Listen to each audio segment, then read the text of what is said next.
a class on Sunday with Ancestral Essence, my spiritual teacher, and it enabled me to understand something about us that was perplexing me. It's our resistance to solutions.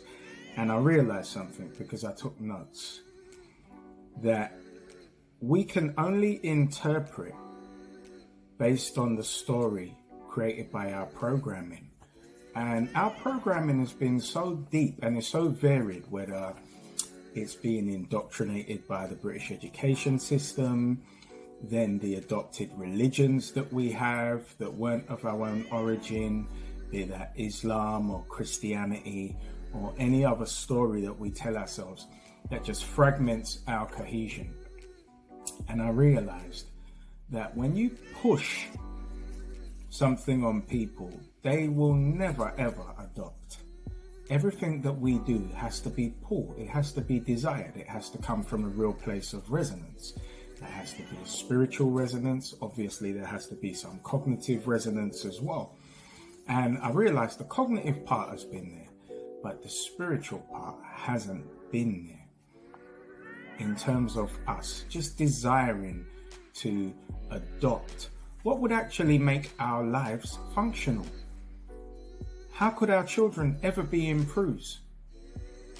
How could our children ever be in custody centres? And our children are in custody centres from 12 years old, where schools are being encouraged to circumvent PRUs, enable parents to sign away their children without them realising, and then they are in custodial holding centres. How could any of this be possible for our community? And it dawned on me, because I say it regularly, our operating systems are infected with malware. But when did we ever try and apply an antivirus? We haven't. We don't have a common code of conduct that, irrespective of our religion, irrespective of our class as African Caribbean people in the UK, we adopt.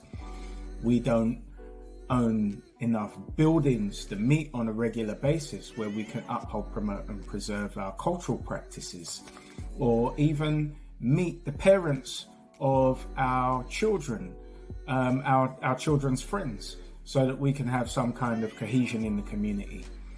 And irrespective of whether ADPAC is a system that will offer all of this, there was something being lost. And I realize that the wisdom of content has merit, not the bearer of information. And this is why we need systems. Systems that resonate with our people. Systems that answer real problems, because this is what ADPAC was based on. Asking questions of what are our real problems and what is the value of that problem from 1 to 10, and then going through those problems one by one, systematically providing solutions based on systems that we could duplicate not only anywhere in the country but anywhere in the world. However, it takes us and our spiritual resonance, and this is something that I had negated to take into to factor into the equation, and it's a very important element. Our spirits matter. Our spirits are constantly speaking to us. Our ancestors speak through us, whether we're aware or not. And it enabled me to have more empathy for those who are resistant, even enabled me to have more empathy for those who betray our community, because I know how hard we may work as advocates, whereas totally unrewarded by our community.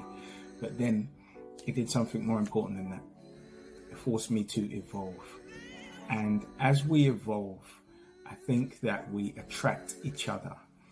I seek to attract those of a similar ilk now who are evolving, who are seeing our people through a much more empathetic African lens to provide the solutions that we're talking about. We are informed by our programming. Our programming creates the story that we tell ourselves. And the story that we tell ourselves now must be that we are worth more, that we matter, that we are worth fighting for, and that we are worth creating a system for that will benefit our children, our children's children, and their grandchildren for perpetuity. We matter.